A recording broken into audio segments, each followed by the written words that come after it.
Good morning, students. I am Ashok Kumar from Bhavrav Devra Saraswati Vidya Mandir. Today I am going to teach you the quarrel. This is the poem for 6th class. Student, this poem is related to honeysuckle. So, the name of the school is BDSPM and it is the part 2. So, students, I have told you in the part 1 about the poem The Quarrel.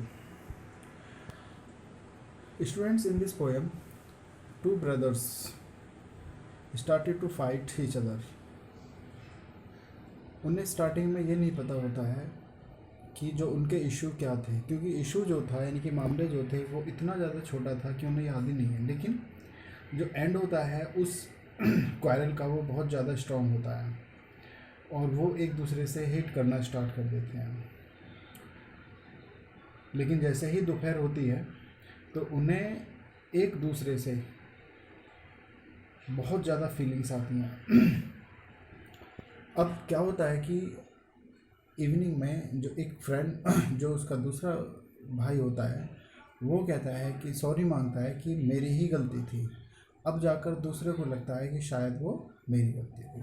So it means जो quarrelling होती है वो उसमें छोटे छोटे issues जो होते हैं वो बहुत ज़्यादा बड़े दिखाई देने लगते हैं, लेकिन वास्तव में होते वो कुछ नहीं है। तो इसी के पार्ट 2 में हम जो है इसके जो एक्सरसाइज और क्वेश्चन आंसर हैं उन पर हम डिस्कस करेंगे। तो ये page number 40 working with poem है। जो फर्स्ट है, with your partner try to guess the meaning of the underline phrases.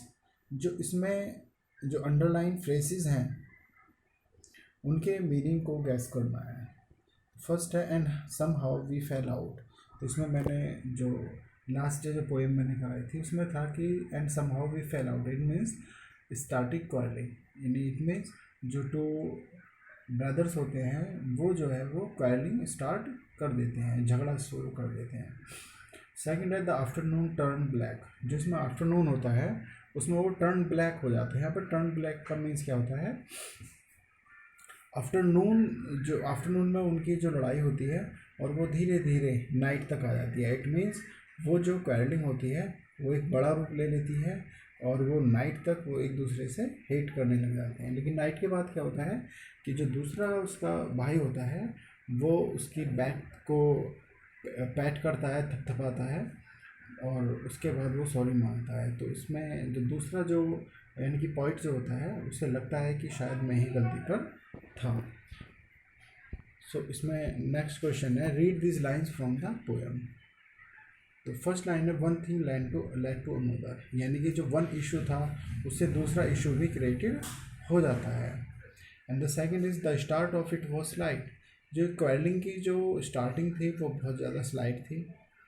And third, the end of it was strong. जो समाप्ति थी वो बहुत ज़्यादा स्ट्रॉन्ग थी। And the afternoon turn black, यानी कि आफ्टरनून जो है नाइट में चेंज हो जाता है, यानी कि जो उनका झगड़ा होता है वो नाइट तक होता है।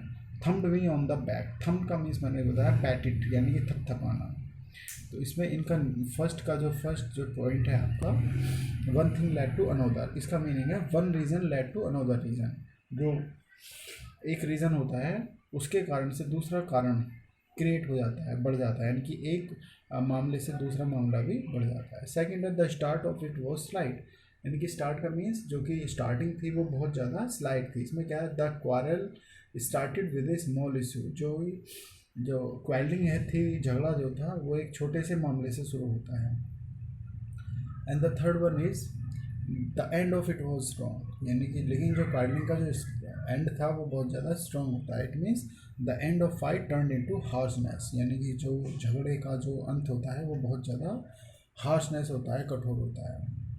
एंड द फोर्थ है, द आफ्टरनून टर्न ब्लैक। जो आफ्टरनून होती है वो ब्लैक हो जाती है, यानी कि afternoon past and night came but their fight continued. जो आफ्टरनून होती है वो नाइट तक पहुंच जाती है, यानी कि उनका झगड़ा जो होता है वो रात तक पहुंच जाता है।